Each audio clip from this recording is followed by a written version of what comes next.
কংগ্রেস তৃণমূল সম্পর্কে বারবার হোঁচট। ইন্ডিয়ার অন্দরে সংঘাত এবং সমন্বয়ের ঘাত প্রতিঘাত ক্রমশ প্রকট হচ্ছে। নমস্কার, আপনারা দেখছেন সুমন্ত আনপ্লাগড। আমি সুমন্ত। কথায় বলে সকালটা দেখলেই নাকি বোঝা যায় দিনটা কেমন যাবে। সেই আপ্তবাক্য মেনে নিলে পরে ইন্ডিয়ার অন্দরে কংগ্রেস এবং তৃণমূলের সম্পর্কের যে ভবিষ্যৎ, সেটা নিয়ে কিন্তু উদ্বেগ তৈরি হয়েই গেছে। অষ্টাদশ লোকসভা তার প্রথম অধিবেশন অলরেডি শুরু হয়ে গেছে গত সোমবার থেকে। সেদিন বিরোধী শিবিরের যথেষ্ট ঐক্য আমরা দেখেছিলাম, তবে তাল কাটে মঙ্গল এবং বুধবারে ধারাবাহিকভাবে দেখা যায় কংগ্রেস এবং তৃণমূলের মধ্যে সংঘাত। লোকসভা শুরুতেই যে ঘাত প্রতিঘাত তৈরি হয়েছে দুপক্ষের মধ্যে, তাতে অভিজ্ঞ যারা রাজনীতিজ্ঞ তারা বলে দিচ্ছেন এই সম্পর্ক ভাঙবে না যদিও, তবে ঠিক এইভাবেই হোঁচট খেতে খেতে চলবে, কোনো মসৃণ হবে না। তার কারণটা কিন্তু স্পষ্ট। বিশেষজ্ঞরা বলছেন যে পশ্চিমবঙ্গের প্রেক্ষাপটে যদি আমরা এই রাজনৈতিক সম্পর্কটা দেখি, তাহলে কংগ্রেস এবং তৃণমূলের মধ্যে সম্পর্কটা কিন্তু ব্যস্তানুপাতিক। অর্থাৎ তৃণমূলের যদি বাড়বৃদ্ধি হয়, সেক্ষেত্রে কংগ্রেসের ক্ষতিবৃদ্ধির উপরেই বাড়বে, আবার কংগ্রেসের উন্নতি হবে তৃণমূলের অবনতিতে। এছাড়া উপায় নেই। একই সঙ্গে সর্বভারতীয় স্তরে তৃণমূলের তাদের উপস্থিতি জানান দিতে চাইবেই, সেই মর্মে রাজনৈতিক কৌশলও তারা সাজাবে। ফলে আপাত দৃষ্টিতে কংগ্রেস এবং তৃণমূলকে স্বাভাবিক মিত্র বলে মনে যদি হচ্ছে, কিন্তু বাস্তব রাজনৈতিক পরিস্থিতি কিন্তু টোটালি আলাদা। সে কারণে পদে পদে দলের মধ্যেই হোঁচট আসবেই আসবে। ইন্ডিয়ার অন্দরে কংগ্রেসের তৃণমূল সম্পর্ক প্রথম হোঁচট খেয়েছিল গত ডিসেম্বরে। মনে করুন, যখন 5টা রাজ্যে বিধানসভার ভোট হচ্ছিল।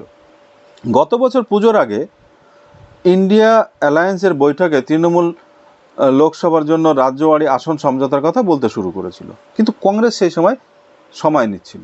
কংগ্রেসের অনেকে এইকে অতি সক্রিয়তা বলে ব্যাখ্যা করেছিল। জয়রাম রমেশের মতো নেতারা যদিও কংগ্রেসের পক্ষ থেকে বারবার বলেছে যে বিজেপি বিরোধী এই যে জোট ইন্ডিয়া অ্যালায়েন্স, তার অন্যতম শরিক দল তৃণমূল, জোটের গুরুত্বপূর্ণ নেত্রী মমতা বন্দ্যোপাধ্যায়। কিন্তু তৃণমূল নেতারা একান্তে ওই সময় বারবার আলোচনায় করতে শোনা গেছে যে কংগ্রেস আসন সমঝোতা নিয়ে অযথা বিলম্ব করছে। তৃণমূলের এক নেতা, তো প্রথম সারির নেতা, উনি প্রকাশ্যেই বলেছিলেন কংগ্রেস 5 রাজ্যে বিধানসভা ভোটের জন্য অপেক্ষা এই জন্য করছে যাতে সেখানে ভালো ফল করলে ওরা বাংলায় এসে আসনের নিয়ে দর কষাকষি করতে পারে। কিন্তু বাস্তবে সেটা হয়নি। বাস্তবে কী দেখতে পেলাম আমরা? কংগ্রেস 5 রাজ্যে খুব খারাপ ফল করলো। ফলে যে অ্যাডভান্টেজটা নেওয়ার ভাবনা কংগ্রেস দল করছিল, সেই অ্যাডভান্টেজ মমতা বন্দ্যোপাধ্যায় অর্থাৎ তৃণমূল কংগ্রেস নিয়ে নেয়। তিনি ঘোষণা করে দেন যে বাংলায় কোনো জোট হচ্ছে না, তবে জাতীয় স্তরে উনি ইন্ডিয়া অ্যালায়েন্সের শরিক থাকছেন। পশ্চিমবঙ্গে তৃণমূল একাই লড়বে। আর এর ফলে যেটা হয়, পশ্চিমবঙ্গের তৃণমূল বিরোধিতাকে পুঁজি করে বামেদের সঙ্গে জোট করে কংগ্রেস ইলেকশন লড়ে, যার পুরোধা ছিলেন অধীর চৌধুরী। উল্টো দিকে তৃণমূল মরিয়া ছিল এই অধীর চৌধুরীকে হারানোর জন্য। ইউসুফ পাঠানকে এখানে এনে ভোটে দাঁড় করান, এবং আমরা বাকিটা জানি। এর কারণটা হিসাবে বলা যায়, অধীর চৌধুরী বারবার বলে এসেছেন যে মমতা কংগ্রেসকে ভাঙছেন, যেভাবে চলছে তাতে করে বাংলায় কংগ্রেসের অস্তিত্বই থাকবে না। সেই অধীরের পরাজয়ের পরে অনেকে মনে করছিলেন যে সংসদে কংগ্রেস তৃণমূলের যে কক্ষ সমন্বয়ের ক্ষেত্রে কাটা, সেই কাটাটাই সরে গেছে, এবার সব ঠিকঠাক থাকবে, অর্থাৎ অধীর চৌধুরীর কথা নিয়ে। অধিবেশনের শুরুর দিকে সেই প্রত্যাশিত ঐক্য দেখাও গেছিল, কিন্তু তাল কেটে যায় তৃণমূল কংগ্রেসের সাংসদ তথা মমতা বন্দ্যোপাধ্যায়ের ভাইপো, তৃণমূলের সেনাপতি যাকে বলা হয়, তার প্রকাশ্যে করা কিছু মন্তব্য। ইন্ডিয়ার মধ্যে কোনো আলোচনা ছাড়াই স্পিকার নির্বাচনে একতরফাভাবে প্রার্থী দিয়েছে কংগ্রেস, এটা বলেন উনি। এই ড্যামেজ কন্ট্রোল করতে দ্রুত রাহুল গান্ধীকে আসরে নামতে হয়। উনি ফোন করেন অভিষেককে, পরে মমতার সঙ্গে কথা বলেন, তখন তার মতো বিষয়টা মিটে যায়। যাই হোক, রাত্রে কংগ্রেস সভাপতি মল্লিকার্জুন খড়গের বাসভবনে ইন্ডিয়া অ্যালায়েন্সের বৈঠকে যোগ দেন তৃণমূলের পক্ষ থেকে ডেরেক ওব্রায়েন এবং কল্যাণ বন্দ্যোপাধ্যায়। আর রাত পোহালেই কিন্তু আবার ফ্যাকড়া, হোঁচট। স্পিকার নির্বাচনে ভোটাভুটি নিয়ে আবার অভিষেকের একটা মন্তব্য, যেখানে উনি বলেন যে ধ্বনি ভোটের মাধ্যমে ওম বিড়লার নাম নির্বাচন নিয়ে যা হয়েছে সেটা নিয়ম বিরুদ্ধ। বিরোধী শিবিরের বহু সাংসদ নাকি চেয়েছিলেন যে ভোটাভুটির মাধ্যমে স্পিকার নির্বাচন হোক, কিন্তু ইন্ডিয়া অ্যালায়েন্স এতে সায় দেয়নি, আর প্রোটেম সেই আবেদন গ্রাহ্য করেনি।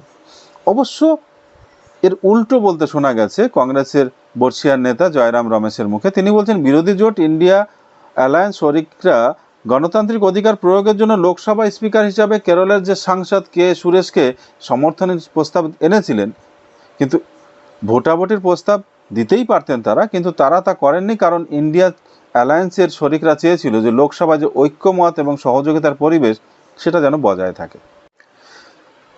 তৃণমূল সূত্রের খবর যে জোটের মধ্যে কংগ্রেস তাদের অভ্যাসগত যে লাগাতার একটা দাদাগিরি সেটা যেন করেই চলেছে, কিন্তু লোকসভার ভোটে তৃণমূল যেভাবে বাংলায় বিজেপিকে রুখে দিয়েছে, তাতে করে তারা যে বশ্যতা স্বীকার করবে যে কারোর, এটা বোধহয় হবে না। ফলে পদে পদে কংগ্রেসের সঙ্গে একটা দ্বন্দ্ব তাদের আসবে।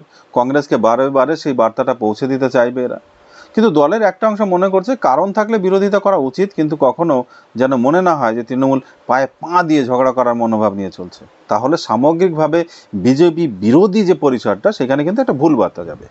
বিজেপিও সেই মতায়নের সুযোগ নেবে। পক্ষান্তরে কংগ্রেসের অনেকে আবার মন্তব্য করছেন, তাদের বক্তব্য যে সর্বভারতীয় প্রেক্ষাপট থেকে তাদের দল কোনো বিষয়কে যেভাবে দেখবে, তৃণমূলের ক্ষেত্রে তার সীমাবদ্ধতা অবশ্যই রয়েছে। তবে কংগ্রেসের নেতারা ঘরোয়া আলোচনা স্বীকার করে নিচ্ছেন, বাংলায় যাই সম্পর্ক থাক, এখন সংসদে বিরোধী শিবিরের সংখ্যার যে সমীকরণ সংখ্যা, তাতে করে 29টা আসন জয়ী যে পার্টি তৃণমূল কংগ্রেস, তাকে সঙ্গে নিয়ে চলা ছাড়া কিন্তু কংগ্রেসের উপায় নেই। কংগ্রেসেরই এক প্রবীণ নেতার কথায় এটাকে শুধু কংগ্রেসের তৃণমূলের সম্পর্কের সমীকরণ দেখলেই চলবে না। মমতা বন্দ্যোপাধ্যায়ের সঙ্গে শরদ পাওয়ার, উদ্ধব ঠাকরে, অখিলেশ যাদব, এম.কে. স্ট্যালিনের মতো যে নেতা রয়েছেন, তাদের সঙ্গে যে পারস্পরিক যে সম্পর্কটা রয়েছে কংগ্রেসের, সেটাও কিন্তু মাথায় রাখতে হবে। এ প্রসঙ্গে বলে রাখি, গত সপ্তাহে নবান্নে মমতার সঙ্গে দীর্ঘ বৈঠক করেছিলেন প্রবীণ কংগ্রেস নেতা পি চিদম্বরম। সেই বৈঠক নিয়ে মমতা বা চিদম্বরমের মধ্যে কী কথা হয়েছে প্রকাশ্যে কেউই সে কথা বলেনি।